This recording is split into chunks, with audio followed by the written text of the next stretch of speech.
প্রিয় হাজিরিন, মুহররম মাস হচ্ছে অত্যন্ত ফজিলতপূর্ণ মাস। এর অনেকগুলো কারণ রয়েছে। প্রথম নম্বর কারণ হলো মুহররম মাস সম্মানিত 4 মাসের মধ্যে থেকে অন্যতম একটি মাস। আল্লাহ রাব্বুল আলামিন বলছেন, মিনহা আরবাআতুন হুরুম, 12 মাসের মধ্যে থেকে 4টি মাস হচ্ছে সম্মানিত মাস। এর মধ্যে থেকে একটি মাস হচ্ছে মুহররম মাস।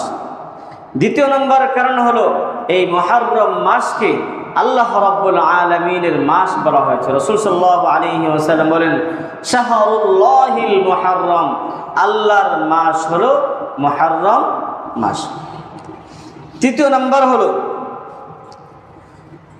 মুহররম মাস ছাড়া চন্দ্র মাসের বা হিজরি সনের যে আরো বাকি 11 মাস আছে, এই বাকি 11 মাসের নামগুলো জাহিলি যুগ থেকেই ছিল।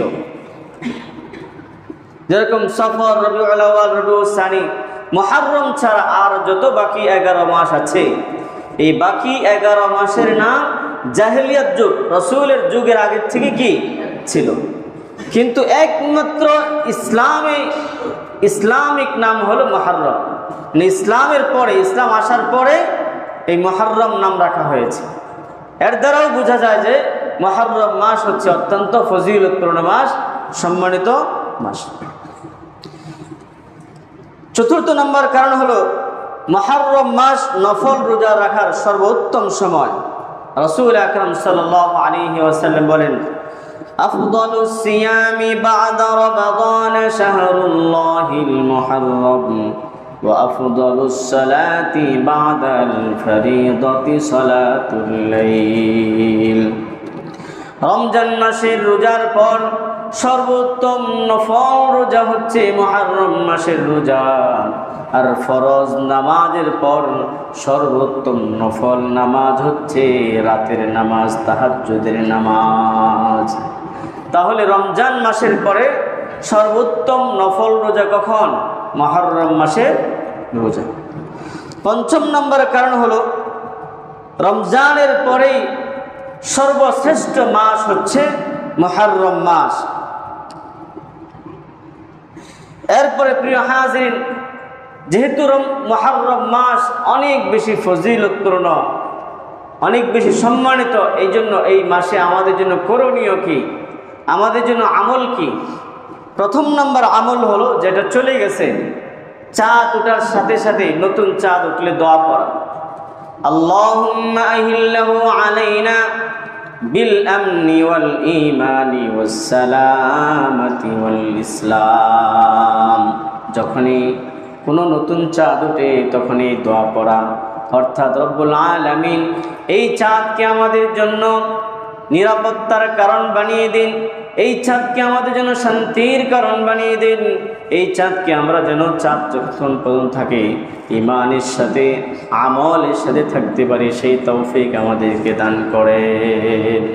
এই জন্য যখনই কোনো চাঁদ ওঠে, নতুন চাঁদ ওঠে, এই দোয়া পড়া, আল্লাহুম্মা আহিল্লাহু আলাইনা বিল আমনি ওয়াল ঈমানি ওয়াস সালামাতি ওয়াল ইসলাম। দ্বিতীয় নম্বর আমল হলো বেশি বেশি ইস্তিগফার পড়া। মুহররম মাসে বেশি বেশি ইস্তিগফার পড়া। হাদিসের মধ্যে এসেছে, রাসূল আকরাম সাল্লাল্লাহু আলাইহি ওয়াসাল্লাম বলেন যে মুহররম মাসে এমন একটি দিন রয়েছে, যেই দিনে অতীতে অনেকের দোয়াকে, ইস্তিগফারকে আল্লাহ রাব্বুল আলামিন কবুল করেছিলেন, অনেকের গুনাহকে মাফ করেছিলেন। ভবিষ্যতেও এই দিনে অনেকের তওবা কবুল করা হবে, অনেকের জীবনের গুনাহকে মাফ করা হবে। এই জন্য মুহররম মাসের গুরুত্বপূর্ণ একটা আমল হলো বেশি বেশি ইস্তিগফার করা। তাছাড়া মুমিনের জীবনের যে কোনো সময়ের গুরুত্বপূর্ণ আমল হলো বেশি বেশি তওবা করা, ইস্তিগফার করা, আল্লাহ তাআলার কাছে মাফ চাওয়া। কারণ যারা বেশি বেশি ইস্তিগফার করে, আল্লাহ তাআলার কাছে মাফ চায়, আল্লাহ তাআলা তাদেরকে ভালোবাসেন। আল্লাহ তাআলা বলেন, ইন্নাল্লাহা ইউহিব্বুত তাওয়াবিন, যারা বেশি বেশি তওবা করে আল্লাহ তাআলার কাছে তার গুনাহের জন্য অনুতপ্ত হয়, নিজের জীবনের গুনাহের জন্য ক্ষমা চায়, বেশি বেশি পড়ে আস্তাগফিরুল্লাহ ওয়া আতুবু ইলাইহি। আস্তাগফিরুল্লাহ ওয়া আতুবু ইলাইহি। রব, আমি আপনি আমার জীবনের গুনাহগুলোর জন্য মাফ চাই। আল্লাহ বলেন, যারা বেশি বেশি ইস্তিগফার করে, তওবা করে, গুনাহের জন্য মাফ চায়, আমি তাদেরকে অনেক অনেক বেশি ভালোবাসি। সুবহানাল্লাহ। এই জন্য এটা তো আমাদের জীবনের সব সময়ের আমল হবে। যখনই কোনো বিপদে পড়ে যাই তখন আমাদের ইস্তিগফার করা দরকার। আস্তাগফিরুল্লাহ ওয়া আতুবু ইলাইহি। আমরা বিপদে পড়লে অমুকের দোষ দেই, তমুকের দোষ দেই, অমুক জিনিসের সমস্যা মনে করি, অথচ কখনো চিন্তা হয়তো আমার কোনো অন্যায়ের কারণে, আমার কোনো ত্রুটি বিচ্ছুতির কারণে মনে বিপদটা এসেছে। এটা মনে করা দরকার। নিজের ত্রুটি বিচ্ছুতির কথাগুলো স্মরণ করে, নিজের গুনাহের কথা স্মরণ করে তখন দরকার ছিল ইস্তিগফার করা। আস্তাগফিরুল্লাহ ওয়া আতুবু ইলাইহি। আল্লাহ, হয়তো আমার গুনাহের আপনি রাগান্বিত হয়েছেন, এই যে আমার উপরে বিপদ দিয়েছেন, আমি আপনার কাছে মাফ চাই, ক্ষমা চাই। আল্লাহ তাআলা যদি ক্ষমা করে দেন, আপনি বিপদ থেকেও মুক্ত হয়ে যাবেন। সুবহানাল্লাহ। এই জন্য যখনই কোনো বিপদে পড়বে মুমিন, তখনই সে কি পড়বে? ইস্তিগফার পড়বে। কি পড়বে? মনে করতে হবে হয়তো আমার কোনো গুনাহের কারণে, আমার কোনো অন্যায়ের কারণেই মনে হয় আমার জীবনে বিপদ এসেছে, সুতরাং তার জন্য করণীয় হলো এরকমভাবে ইস্তিগফার করতে থাকা। আস্তাগফিরুল্লাহ ওয়া আতুবু ইলাইহি।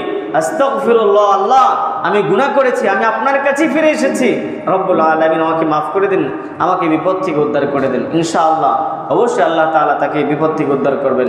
সাথে সাথে যখন কোনো মুমিন, কোনো মুসলমান বিপদে পড়ে, তার জন্য জরুরি হলো বেশি বেশি দুরূদ শরীফ পড়া। কি পড়া? কি পড়া? সবচেয়ে ছোট দুরূদ শরীফ হলো সাল্লাল্লাহু আলাইহি ওয়াসাল্লাম, সাল্লাল্লাহু আলাইহি ওয়াসাল্লাম। আপনি গাড়ির জন্য দাঁড়িয়ে আছেন, গাড়ি পাচ্ছেন না, আপনি দুরূদ শরীফ পড়েন, সাল্লাল্লাহু আলাইহি ওয়াসাল্লাম, সাল্লাল্লাহু আলাইহি ওয়াসাল্লাম। আপনি কোনো একটা কাজের জন্য গেছেন, কাজটা সমাধা হচ্ছে না, আপনি দুরূদ শরীফ পড়তে থাকেন, সাল্লাল্লাহু আলাইহি ওয়াসাল্লাম, সাল্লাল্লাহু আলাইহি ওয়াসাল্লাম। এরকমভাবে আপনি কোনো বিপদে পড়ে গেছেন, আপনি সাথে পড়তে থাকেন, সাল্লাল্লাহু আলাইহি ওয়াসাল্লাম, সাল্লাল্লাহু আলাইহি ওয়াসাল্লাম। আল্লাহ রাব্বুল আলামিন দেখবেন আপনার জীবন অনেক কঠিন কাজকে সহজ করে দেবেন। সুবহানাল্লাহ। কারণ আল্লাহ তাআলার কাছে এই পৃথিবীর মধ্যে সবচেয়ে প্রিয় ব্যক্তিকে বিশ্বনবী রাসূলুল্লাহ সাল্লাল্লাহু আলাইহি ওয়াসাল্লাম। আমাদের কাছে আমাদের সন্তানরা অনেক প্রিয়। এই জন্য আমাদের সন্তানদেরকে কেউ যদি ভালোবাসে, মহাব্বত করে, আমাকে কিছু দেয়নি, আমাকে সন্তানকে দিছে, আমার সন্তানকে ভালোবাসে, এই জন্য অটোমেটিক তার প্রতি আমাদের ভালোবাসা বেড়ে যায়। কথা বলে ঠিক কিনা? ঠিক এমনিভাবে আমরা যদি তার হাবিবকে ভালোবাসি, তার হাবিবের প্রতি দুরূদ পড়তে থাকি, বেশি বেশি দুরূদ শরীফ পড়ি, আল্লাহ তাআলা অটোমেটিক আমাদেরকে এরকম অধিক পরিমাণে বেশি ভালোবাসেন। সুবহানাল্লাহ। এই জন্য আমাদের জীবনের গুরুত্বপূর্ণ দুইটা আমল সবসময় করা উচিত। ওযু থাকলেও করা যাবে, ওযু না থাকলেও করা যাবে, কোনো সমস্যা নাই। ইস্তিগফার, আস্তাগফিরুল্লাহ, একবারে ছোট, আস্তাগফিরুল্লাহ ওয়া আতুবু ইলাইহি। 2 নম্বর হলো সাল্লাল্লাহু আলাইহি ওয়াসাল্লাম, সাল্লাল্লাহু আলাইহি ওয়াসাল্লাম। প্রিয় হাজিরিন, 3 নম্বর আমল হলো মুহররম মাসে, সেটা হলো বেশি বেশি রোজা রাখা। রাসূল আকরাম সাল্লাল্লাহু আলাইহি ওয়াসাল্লাম বলেছেন, রমজান মাসের পরে সর্বোত্তম রোজা হচ্ছে মুহররম মাসের রোজা। এই জন্য সুযোগ হলেই এরকমভাবে মুহররম মাসে বেশি বেশি রোজা রাখার চেষ্টা করা। 4 নাম্বার হলো সব ধরনের গুনাহকে বর্জন করা। আল্লাহ রাব্বুল আলামিন বলেন, ইন্না ইদ্দাতাশ শুহুরি ইনদাল্লাহি 12 শাহরান ফি কিতাবিল্লাহি ইয়াওমা খালাকাস সামাওয়াতি ওয়াল আরদা মিনহা আরবাআতুন হুরুম যালিকাদ দীনুল কাইয়্যিম ফালা তাযলিমু ফীহিন্না আনফুসাকুম। এই আসমান জমিনের সূচনা লগ্ন থেকে নিয়ে গণনার মাস হচ্ছে 12টি, এর মধ্য থেকে সম্মানিত মাস হচ্ছে 4টি। এই 4 মাসের মধ্যে তোমরা কোনো জুলুম করো না, অর্থাৎ কোনো অন্যায়, কোনো অপরাধ, কোনো গুনাহের কাজে লিপ্ত হইও না। তাহলে মুহররম মাসের অন্যতম একটি আমল হলো এই মাসে কোনো ধরনের গুনাহে লিপ্ত না হওয়া। 5 নম্বর আমল হলো মুহাসাবা করা। একটু আগে বললাম মুহাসাবা, নিজের হিসাব নিজে নেওয়া। রাসূল আকরাম সাল্লাল্লাহু আলাইহি ওয়াসাল্লাম বলেন, হাসিবু ক্বাবলা আন তুহাসাবু। ওই কিয়ামতের দিনের হিসাবের আগে তুমি আগেই নিজের হিসাব নিয়ে নাও, হিসাব মিলিয়ে নাও। এই যে জীবন থেকে আরো একটি বৎসর অতিবাহিত হয়ে গেল, আরো একটি মায়া ভরা জীবন থেকে আরেকটি বছর এরকম কেটে গেল, আমি কতটুকু আমি আমার জীবনের মাকসাদ পূরণ করতে পেরেছি, তার জন্য হিসাব নাও। প্রিয় হাজিরিন, মুহররম মাসে অন্যতম গুরুত্বপূর্ণ ফজিলত আমল হলো আশুরা, অর্থাৎ মুহররম মাসের 10 তারিখে রোজা রাখা। বিশ্বনবী রাসূলুল্লাহ সাল্লাল্লাহু আলাইহি ওয়াসাল্লাম মক্কা থেকে মদিনায় হিজরত করলেন। মদিনায় হিজরত করে দেখলেন মদিনার ইহুদিরা মুহররম মাসের 10 তারিখে রোজা রাখে। তাদেরকে জিজ্ঞাসা করা হলো, কি ব্যাপার, তোমরা এই দিনে রোজা রাখো কেন? তারা বলল, এটা অত্যন্ত খুবই ভালো দিন, এটি খুবই উত্তম দিন।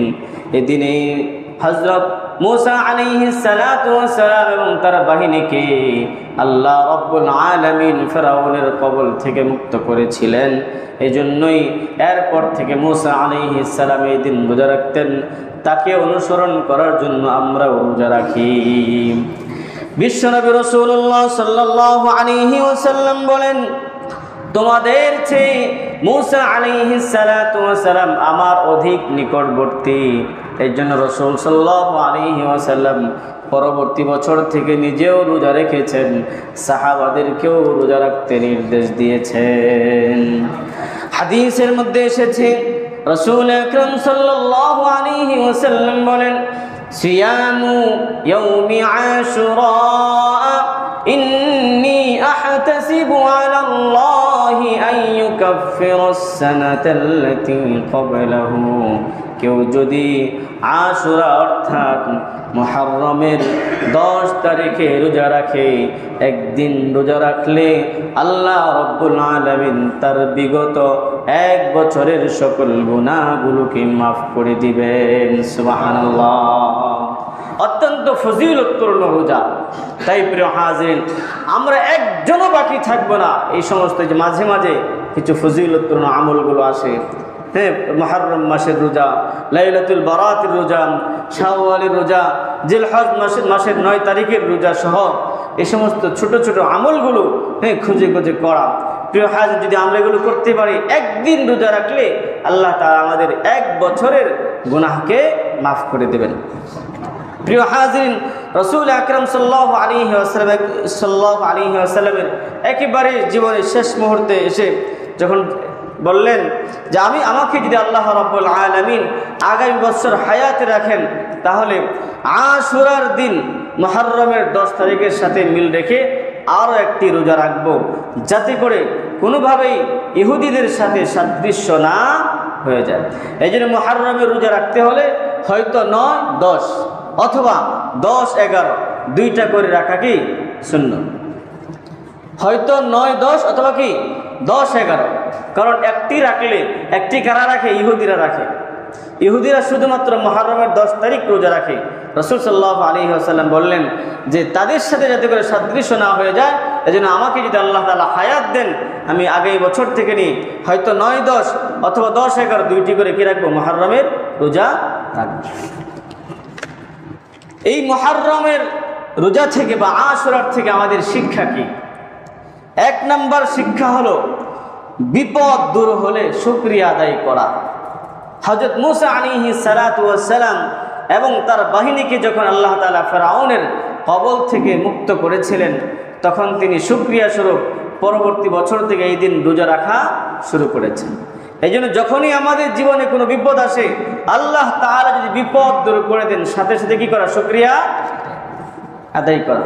আমরা শুকরিয়া আদায় করি, বাচ্চা হয়েছে আলহামদুলিল্লাহ, আমরা প্রথমে মিষ্টি বিতরণ শুরু করে দিই। আগে দরকার ছিল আল্লাহ তাআলার শুকরিয়া, প্রথমে 2 রাকাত নামাজ আদায় করে কার শুকরিয়া আদায় করা দরকার ছিল? কথা বলে ঠিক কিনা? এরকম আমাদের জীবনে আরো যত কিছু ভালো কিছু আসে, বিপদ আপদ দূর হয়, কার শুকরিয়া আদায় করা? আল্লাহ তাআলা যে আমাকে অনেক বিপদ থেকে দূর করেছেন, এই জন্য আল্লাহ তাআলার খাঁটি গোলাম হয়ে যাওয়া, এটা ছিল একজন মুমিন মুসলমানের প্রকৃত কাজ। প্রিয় হাজিরিন, 2 নম্বর শুকরিয়া হলো মুমিনের বিজয়ের কথা শুনলে খুশি হওয়া। হযরত নবী করিম সাল্লাল্লাহু আলাইহি ওয়াসাল্লাম যখন ইহুদিদের মুখে শুনলেন যে হযরত মুসা আলাইহিস সালাতু ওয়াস সালামকে আল্লাহ তাআলা মুক্ত করেছেন, এই কথা শুনে, মুক্ত করার কারণে তিনি এই দিন রোজা রাখতেন, এই কথা শুনে রাসূল আকরাম সাল্লাল্লাহু আলাইহি ওয়াসাল্লাম অনেক খুশি হয়েছেন, আনন্দিত হয়েছেন।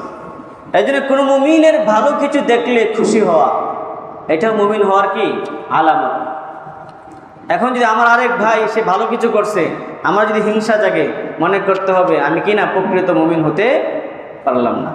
তৃতীয় নম্বর শিক্ষা হলো আল্লাহর দুশমনদের পরাজয়ে অন্তরে শান্তি অনুভব করা।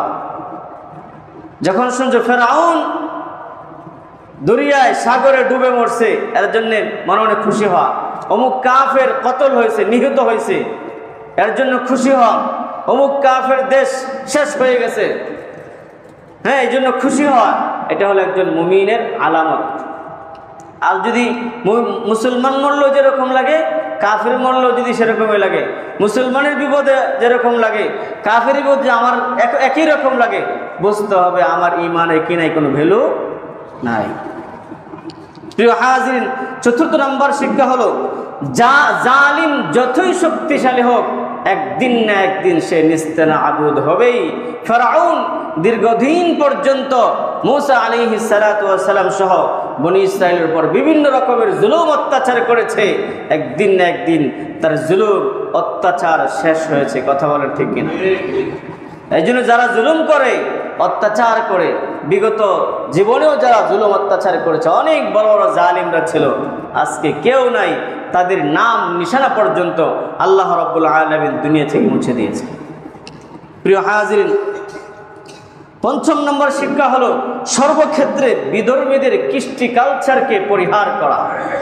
রাসূল আকরাম সাল্লাল্লাহু আলাইহি ওয়াসাল্লাম মুহররম মাসের 10 তারিখে রোজা রাখতে গিয়েও যাতে করে ইহুদিদের সাথে সাদৃশ্য না হয়, এই জন্য রাসূল বলেন আগামী বছর থেকে আমি 2টি করে রোজা রাখবো, যাতে করে ইহুদিদের সাথে সাদৃশ্য। কিন্তু আমি মুসলমান, আমাদের কৃষ্টি কালচার, সভ্যতা, পোশাক পরিচ্ছদ, অনুষ্ঠান, আয়োজন সব কিছুর সাথে হয়তো হিন্দুদের সাথে, মুসলিমদের সাথে, মুশরিকদের সাথে, ইহুদিদের সাথে, খ্রিস্টানদের সাথে মিলে যাচ্ছে, আর এটাকে নিয়ে আমি গর্ব করতেছি আমি আবার মুসলমান। রাসূল সাল্লাল্লাহু আলাইহি ওয়াসাল্লাম যেখানে ইবাদত করার ক্ষেত্রে অমুসলিম তাদের সাথে সাদৃশ্য না হয় সেদিকে খেয়াল করেছেন, আর আমরা গুনাহের কাজে দেখা গেছে তাদের সাথে সাদৃশ্য অবলম্বন করতেছি। প্রিয় হাজিরিন, ষষ্ঠ নম্বর শিক্ষা হলো ছোট ছোট আমলগুলো যেগুলোর ফজিলত অনেক বেশি, সেগুলো খুঁজে খুঁজে বের করে করা। যেরকমভাবে মুহররমের একদিন রোজা রাখলে 1 বছরের গুনাহ মাফ, এরকম ছোট ছোট আমল আছে দৈনন্দিন, এই আমল করলে অনেক সব, অমুক সব, 70,000 সব, 20,000 সব, 1 কোটি সব, 1 লক্ষ সব, এগুলো খুঁজে খুঁজে বের করে কি করে আমলগুলো করা।